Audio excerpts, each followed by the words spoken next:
5 సంవత్సరాలు కరీంనగర్ పార్లమెంటు సభ్యుడిగా ఎక్కడ కూడా ప్రజల మధ్యలో ప్రజా సమస్యల మధ్య లేనటువంటి కాబోయే మాజీ పార్లమెంటు సభ్యుడు బండి సంజయ్కి ఇప్పుడు రైతుల బాధ యాదికొచ్చింది. అటొక పక్క కేసీఆర్ గారు, ఇటొక పక్క ఈయన. నేను అడుగుతాను, నిజంగా మీరు దీక్ష చేసే బదులు ఈ దీక్ష ఢిల్లీలో చేయమని చెప్తాను నరేంద్ర మోడీ గారు ముందట. కేంద్ర ప్రభుత్వం, రాష్ట్ర ప్రభుత్వం అభ్యర్థిస్తుంది మిమ్మల్ని. ఈ రాష్ట్రంలో రైతులకు ఇబ్బంది కలుగుతూ ఉంది. గత వర్షాకాలంలో వర్షాలు పల్లె, నీటి ఎద్దడి ఉంది, గ్రౌండ్ వాటర్ పడిపోయింది. దాన్ని కూడా కాంగ్రెస్ కరువు తెచ్చిందనే విధంగా మాట్లాడే వ్యక్తులకు కనీస జ్ఞానం కలగాలని కోరుతూ ఈ యొక్క రైతులను ఆదుకోవడానికి కేంద్ర ప్రభుత్వం నుంచి సహకారం చేసే విధంగా బండి సంజయ్ దీక్ష అక్కడ చేయమని చెప్పి సందర్భంగా డిమాండ్ చేస్తా ఉన్నా. రాష్ట్ర ప్రభుత్వం కేంద్రానికి విజ్ఞాపన చేస్తూ ఉంది, విభజన హామీలు కూడా అమలు చేయని. తెలంగాణ విభజనను వ్యతిరేకించినటువంటి నరేంద్ర మోడీ గారి దగ్గర ధర్నా చేసి తెలంగాణకు నిధులు తీసుకురా.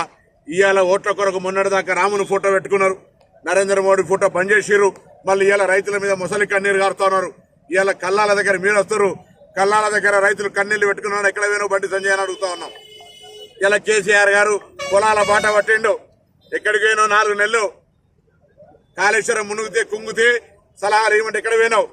ఇలా రాజకీయాలకు మాత్రమే వినియోగించుకుంటున్నారు కరువును, రైతులను రాజకీయంగా. నేను డిమాండ్ చేస్తా ఉన్నా, వీళ్ళిద్దరిని కూడా రండి. కాంగ్రెస్ పార్టీ నాయకత్వంలో ప్రధానమంత్రి గారి దగ్గర దేశంలో ఇదే ఒక ప్రకృతి వైపరీత్యం, దీనికి సహకారం తీసుకురావడానికి మీకు చేతనైతే ప్రభుత్వాలు సహకరించి కేంద్రం మీద ఒత్తిడి చేద్దాం రమ్మని కోరుతా ఉన్నా. రాజకీయం మానుకోండి.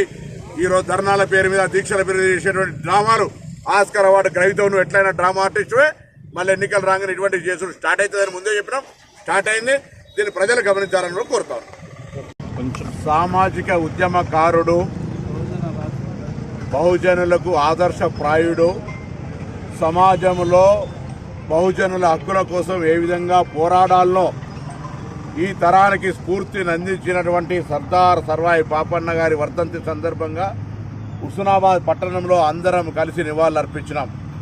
ఈ సందర్భంగా సమాజంలో వెనుకబడ్డటువంటి బడుగు బలహీన వర్గాల అభ్యున్నతి కొరకు ఇప్పుడున్నటువంటి గౌరవ ముఖ్యమంత్రి రేవంత్ రెడ్డి గారి నాయకత్వంలో ఉన్న కాంగ్రెస్ పార్టీ బలహీన వర్గాల శాఖ మంత్రిగా ఎవరెంతో వారికెంత వాటా అనే విధంగా కుల గణన సర్వేతో బాతుగా కొత్తగా 17 కార్పొరేషన్లు ఏర్పాటు చేసి రాబోయే కాలం లోపల ఆర్థికంగా నిధులు ఇచ్చి సామాజికంగా వాళ్ళు ఉపాధి అవకాశాలు మెరుగుపడే విధంగా సమాజంలో రాజకీయ, ఆర్థిక, సామాజికను పెరుగుదల కోసం ఈ ప్రభుత్వం కృషి చేస్తుంది. అందులో ఒక బలహీన వర్గాల బిడ్డగా నేను చేసే ప్రయత్నానికి సమాజంలో ఉన్నటువంటి బడుగు బలహీన వర్గాల మేధావులు అందరూ కూడా సహకారము, సూచనలు ఇవ్వాల్సిందిగా ఈరోజు సర్దార్ సర్వాయి పాపన్న స్ఫూర్తితో కోరుతా ఉన్నా. ఎవరు కానీ ఒకరు చేస్తే అయ్యేది కాదు.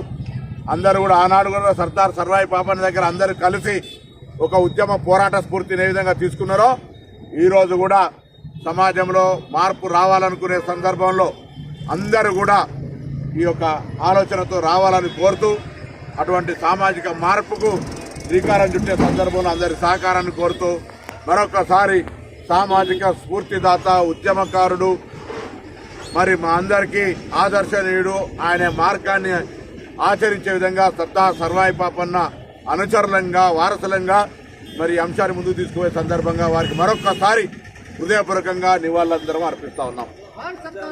సమస్య లేని ఇల్లు ఉండదు, పరిష్కారం లేని సమస్య ఉండదు. బంధాలు గొప్పవి, బాధలు చిన్నవి.